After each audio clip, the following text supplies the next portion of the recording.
പോലീസിനെ വെട്ടിച്ച് കടന്നുകളഞ്ഞ പ്രതിയെ പിടികൂടി വണ്ടൂർ പോലീസ്. പോലീസുകാരെ കണ്ടതോടെ MDMA കാറിൽ ഉപേക്ഷിച്ച് ഓടി രക്ഷപ്പെട്ട പ്രതിയെയാണ് അറസ്റ്റ് ചെയ്തത്. 10 ദിവസം നീണ്ട തെരച്ചിലിന് ശേഷമാണ് പ്രതി പോലീസിന്റെ പിടിയിലായത്. കഴിഞ്ഞ ഡിസംബർ 30 രാത്രി 9 മണിയോടെയാണ് കേസിനാസ്പദമായ സംഭവം. ബംഗളൂരുവിൽ നിന്നും കൊണ്ടുവന്ന MDMA കാറിൽ ആവശ്യക്കാർക്ക് എത്തിച്ചു നൽകുന്നുവെന്ന രഹസ്യ വിവരത്തിന്റെ അടിസ്ഥാനത്തിലായിരുന്നു പോലീസിന്റെ നീക്കം.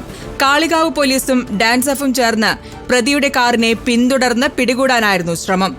എന്നാൽ കറുത്തേനിയിൽ വെച്ച് പ്രതി കാർ ഉപേക്ഷിച്ച് ഓടി രക്ഷപ്പെട്ടു. കാറിൽ നടത്തിയ പരിശോധനയിൽ 25 ഗ്രാം MDMA-യാണ് പോലീസ് കണ്ടെടുത്തത്. തുടർന്ന് ഒളിവിൽ പോയ പ്രതിക്കായി പോലീസ് അന്വേഷണം ഊർജിതമാക്കി.